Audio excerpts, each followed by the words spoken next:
네, 이번 시간은 지난주와 마찬가지로 두 전문가님이 준비해 주신 주제를 이용해서 자유롭게 시장에 대한 전망 그리고 투자 의견을 들어보는 시간 가져보겠습니다. 지난주에 저희가 2019년 우리 주식시장의 흐름 그리고 유망 섹터에 대해서 이야기를 했는데요. 반응이 정말 좋았거든요. 그래서 마찬가지로 첫 번째로 2019년 대한민국 주식시장을 주도할 산업은 무엇인지 그리고 유망 섹터를 짚어주실 거고요. 두 번째로는 그동안 두 전문가님께서 들어왔던 궁금한 점들이 많으셨는데 그중에서 추려서 저희가 속 시원하게 좀 해결해드리는 시간 가져가겠습니다. 먼저 올해 주식시장을 주도할 전망 어떤 게 있는지 마홍일 대표님 먼저 좀 살펴주시면 좋을 것 같습니다. 네, 저는 원래 여러 가지를 보지 않아요. 하나만 팝니다. 네, 한 놈만 팬다. 네. 뭐 이런 건데 뭐 저는 헬스케어죠. 그냥 자나 깨나 헬스케어예요. 헬스케어인데 헬스케어도 종류가 많다 그랬죠. 구글에서는 뭐 렌즈를 만들어서 시력을 개선하고 마이크로소프트에서는 진짜 약간 클라우드 시스템 뭐 여러 가지 이제 사람들의 그런 뭐 블록체인이랑 비슷한 건데 뭐 그런 사람들의 그 건강을 관리해주는 시스템적으로 가고 또 애플 같은 경우도 이제 헬스케어 이런 하드웨어 뭐 내 건강을 체크하거나 심박수 체크하거나 하는 그런 핸드폰과 연관된 하드웨어적인 부분을 헬스케어 한다 이런데 제가 여기서 좀 더 구체적으로 헬스케어로 들어간다면 약간 줄기세포 분야, 줄기세포 라인이 상당히 파급력이 전 세계적이고 신약 하나가 나오는 영향력이 엄청나다고 생각을 합니다. 그 부분에 대한 자세한 내용을 들어가면 2시간, 3시간, 10시간 해도 부족해요. 그래서 여러분에게 말씀을 드리는 거는 종목. 사실 전주에 나왔던 제가 헬스케어에서 뭐 메디포스트랑 또 네이처셀 라인을 얘기를 하고 나서 네이처셀 같은 경우는 20% 이상 급등을 했었거든요. 뭐 사실 어떤 신약이 나올 거다라는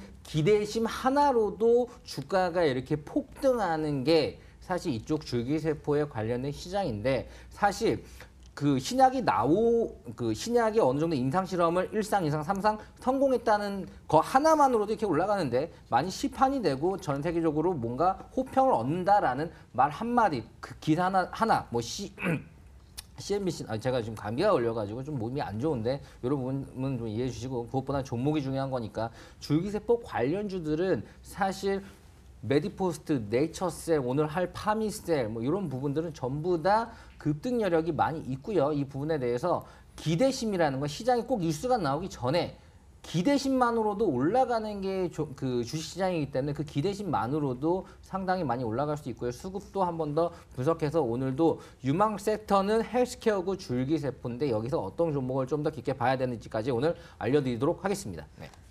네, 2019년 주목할 sek터 지금 헬스케어로 말씀해 주셨는데요. 지금 잠깐 종목 언급해 주셨는데 다시 한번 자세히 짚어보기로 하죠.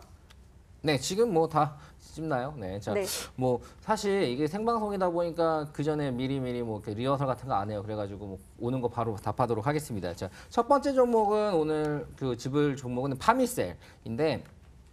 파미셀 같은 경우는 사실 제가 지금 줄기세포에 관련된 사업을 하고 있어요. 뭐 사실 뭐 전문가라기보다 사업가인데 사업을 하면서 많은 사람들과 이야기를 나누고 또 막 박사님들과 나눠보면은 파미셀은 무엇보다도 기술력은 확실하지 줄기세포 분야에서 상당히 오래된 기업이고요. 그래서 파미셀 하면 다 인정합니다. 네, 인정 안 하는 경우 없어요. 뭐 사람마다 좀 호불호가 갈리지만 파미셀에 대해서는 호불호가 좀 안 갈리는 그런 부분이고요. 자, 수급을 봐보면은 우선은 1월 달러 외국인들의 매수세가 상당히 강했어요. 뭐 외국인들의 매수세가 상당히 강했고요. 지금은 외국인들의 매수세가 좀 바뀌면서 기관의 매수세가 또 들어왔고요. 뭐 외국인들도 사고 팔고 이렇게 하지만 무엇보다도 지금 전반적인 매수세 자체가 좋다라는 부분. 뭐 그냥 가격이 제가 이제 여기 말고 또 다른 데서 이제 좀 여러 가지 설명을 하는데 파미셀을 이야기하고 나서 40% 가까이 또 올랐거든요. 뭐 현재 가격으로 치면은 좀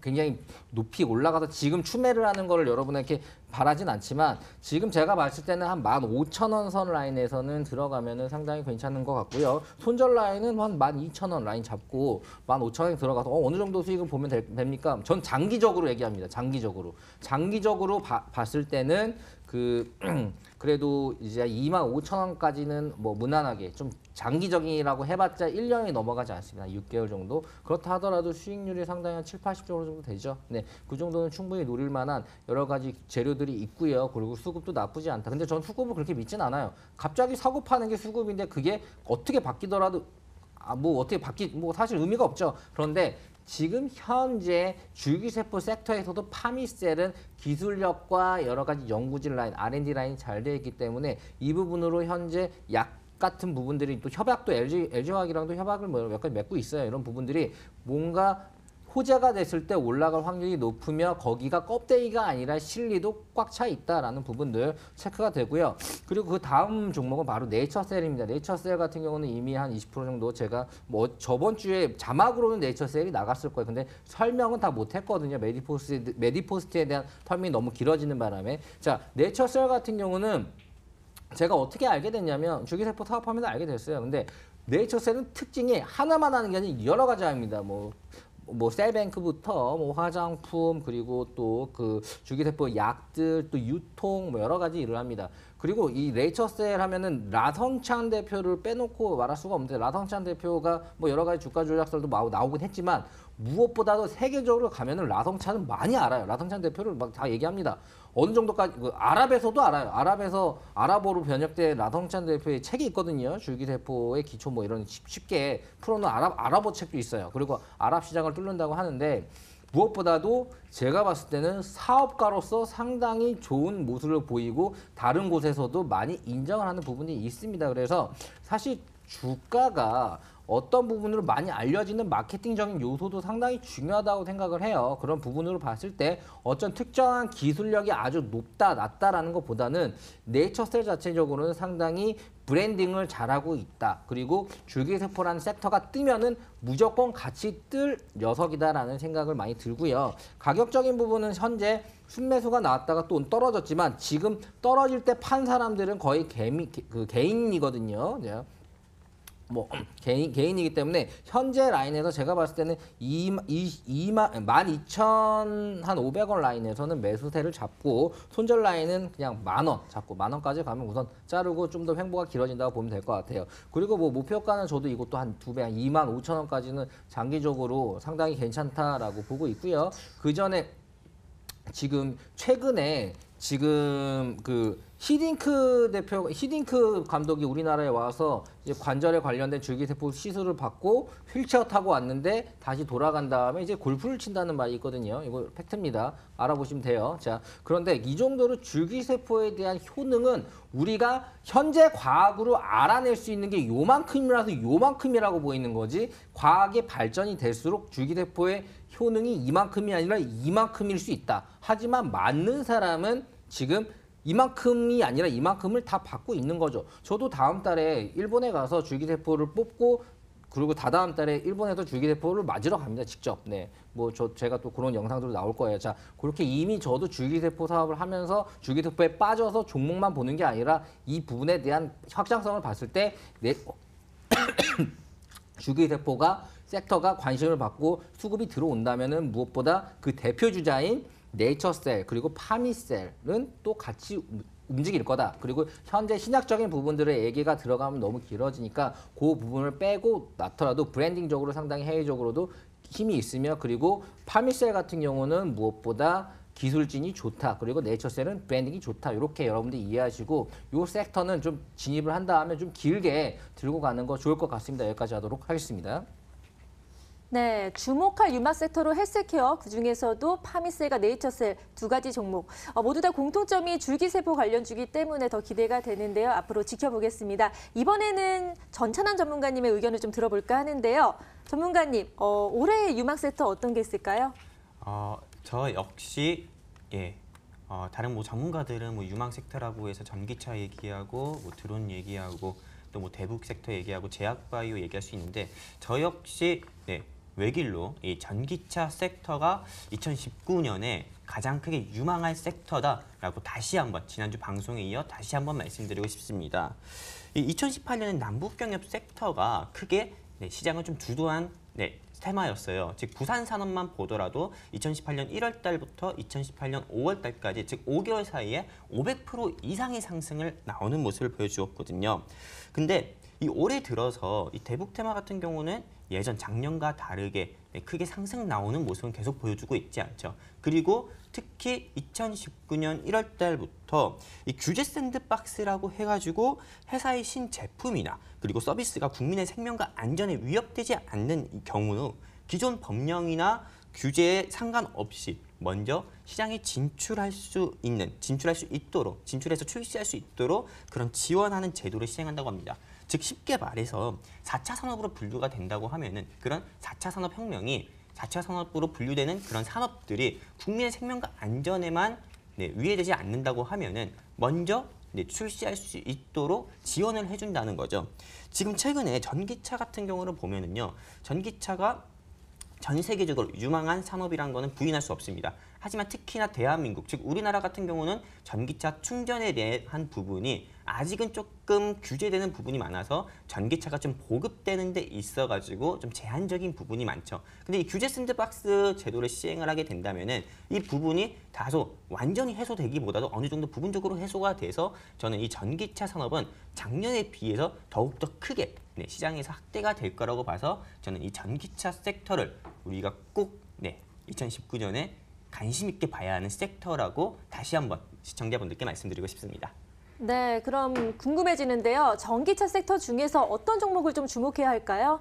네, 제가 지난주에 우리 시청자분들께 전기차 섹터로 지엔코 봐야 된다고 말씀을 드렸고, 그리고 또 두 번째 종목인 CIS 봐야 된다고 했습니다. 전기차에는 무조건 1차, 일회용 충전만 하고 쓰는 그런 건전지 같은 게 아니라 계속 충전해서 쓸 수 있는 그런 2차 전지가 필수라고 말씀을 드렸죠. 그리고 그 2차 전지에는 양극재와 음극재, 그리고 전해질, 그리고 기타 구성 물질이 들어간다 했습니다. 근데 이 전해질 생산하는 업체로 CIS를 지난주에 우리 시청자분들께 추천을 드렸는데, 지엔코나 CIS 지난주 1월 23일과 현재 주가를 비교해서 1월 30일 현재 주가를 비교해서 보면은 크게 차이가 없습니다. 즉 주가 같은 경우가 크게 뭐 급등을 하거나 급락을 한 건 없습니다. 말 그대로 제가 지난주 방송 말씀드렸기 때문에 다시 한번 말씀드리지만 좀 장기적인 관점, 장기적인 안목을 두고 본다면은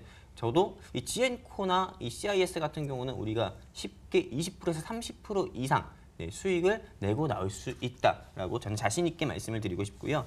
그리고 오늘 이 시청자분들을 위해서 준비한 종목이 한 가지 더 있습니다.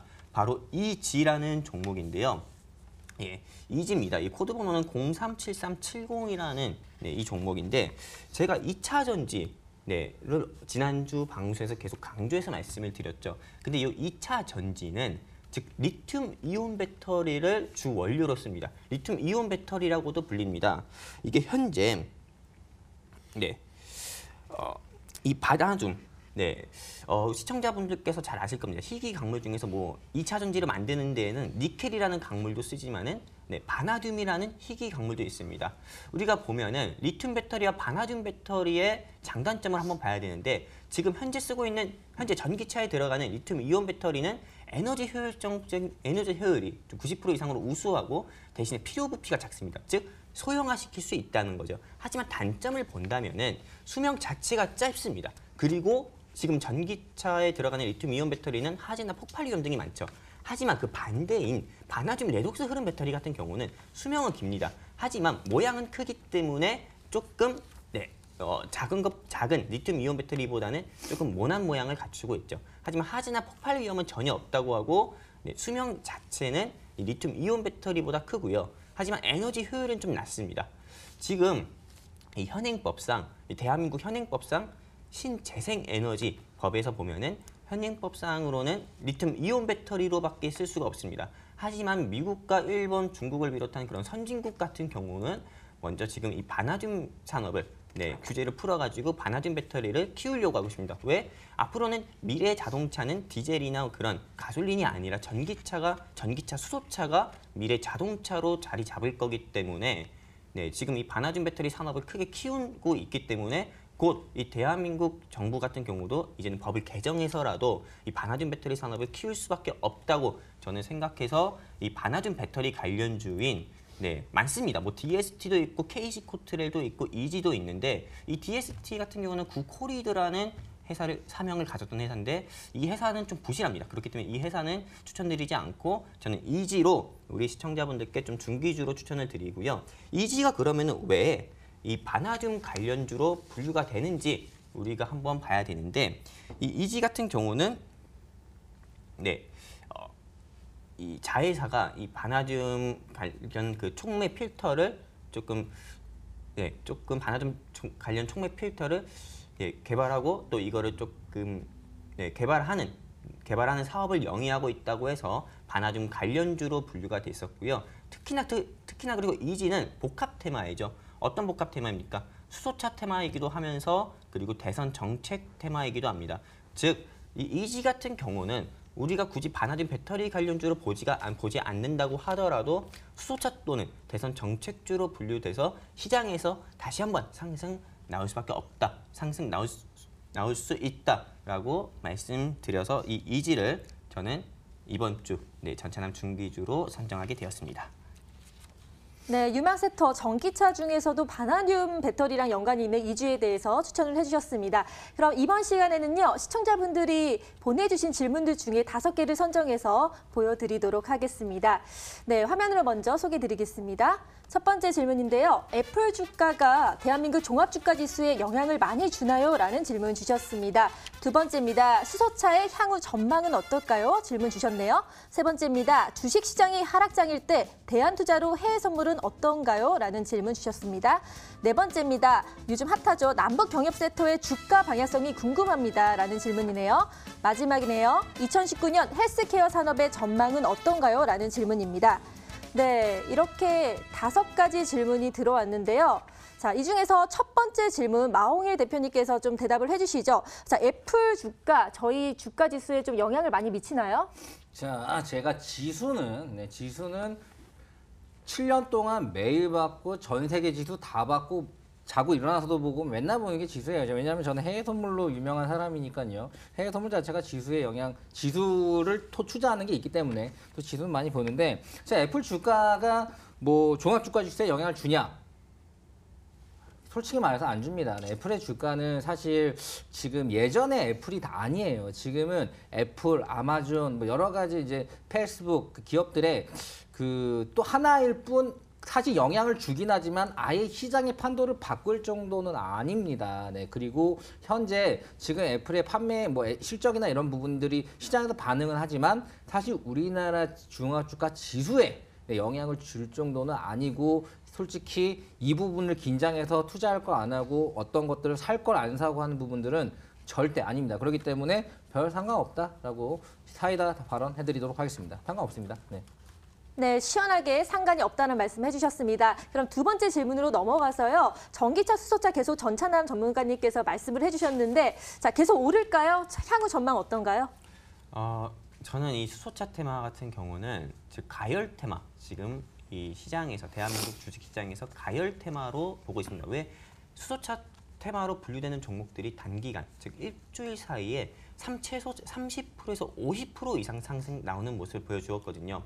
그렇기 때문에 지금 수소차 테마는 가열 테마고 우리가 매수하면 안 되는 테마라고 말씀을 드리고 있습니다. 물론 최근에 3거래일 정도 하락 나오는 모습을 보여주었습니다. 왜냐하면 단기 상승에 따른 차익 매물로 보여지고 있거든요. 하지만 아직 저 전차남이 보기에 이 수소차 테마의 좀 거품이, 현재 주가를 보면은 현재 거품이 조금 덜 빠졌다. 저는 그렇게 보고 있어서 지금은 수소차 테마를 보기보다도 그 비슷한 비슷한 부류로 분류가 되는 전기차 테마를 지금은 우리가 관심 있게 봐야 된다라고 말씀을 드리고 싶습니다. 네, 수소차보다는 전기차를 좀 추천해 주셨습니다. 세 번째 질문은요. 주식시장이 하락장일 때 대안투자로 해외 선물은 어떤가요? 라고 말씀하셨는데요. 자, 마 대표님, 매도 매수 다 되니까 더 좋을 것 같긴 해요. 어떻게 보시나요? 네, 이거는 제가 뽑았어요. 네, 딱 제 질문이죠. 네. 네, 그래가지고 뽑았는데, 뭐 이거는 제가 그냥 솔직하게 말씀드릴게요. 좀 작년에 이제 사실 이 해외 선물 투자를 병행을 추천한 분들이 집 받고 차 바꾼 거 참 많이 봤습니다. 네, 그만큼 해외 선물 투자는 하락장이 나올 때 상당히 필요한 거예요. 그러니까 내가 자산이 1,000만 원이다. 1,000만 원이라고 할게요. 100만 원을 가지고만 해도 이게 1,000만 원이 돼요. 네, 제가 해외 선물을 잘 하면요. 뭐 어렵게 할 필요가 없습니다. 지금 제가 생각했을 때는 시장 자체는 많이 흔들릴 거라고 보고요. 점차적인 하락을 일부 보일 거라고 봅니다. 단기적으로는요, 뭐 장기적으로는 모르겠지만 단기적으로 몇 달간은. 자, 그렇다면 그때 떨어지는 거에 살 수 있어요. 따라 떨어지는 거를 네, 진입할 수 있습니다. 네. 자, 그렇다면은 떨어지는 거를 나스닥이나 이런 나스닥 같은 거에 떨어지는 거를 살 수가 있기 때문에 떨어지는 거를 사는 거죠. 떨어지는 거를 사서 그냥 놔두기만 해도 100만 원, 100만 원 좀 적죠. 한 1000만 원만 사더라도 사실 여기에 이게 2천만 원, 3천만 원 되기가 상당히 쉬운 구간이라고 보고요. 기존에 했던 그런 주식을 굳이 하면서 같이 하더라도 전혀 지장이 없으면 단순하게 접근, 그냥 떨어지는 거에 진입하는 거. 네, 이런 부분만 갖고 가도 상당히 좋은 전략이고요. 지금 상황에도 딱 맞는 전략인 것 같습니다. 해외 선물 무조건 하세요. 저한테 물어보시면 됩니다. 저 검색하면 나와요. 네, 여기까지 하도록 하겠습니다. 네, 해외 선물 하시기를 적극 추천하신다는 말씀으로 자, 시청자 질문은 오늘까지는 좀 마무리를 하고요. 다음에 시간이 되면 다시 이어서 하도록 하겠습니다. 그러면 이제 화면으로 정리하고 다시 돌아오겠습니다.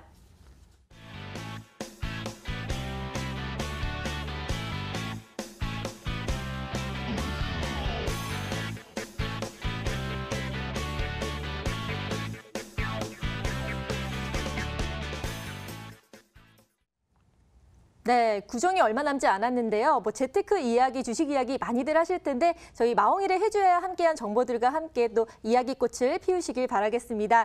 이렇게 무료 상담을 또 원하시면요. 02-2077-6252번, 문자는 013-3366-8288번으로 연락을 주시며 친절하게 상담 도와드리도록 하겠습니다. 그럼 저희는 다음 시간에 다시 뵙겠습니다. 고맙습니다.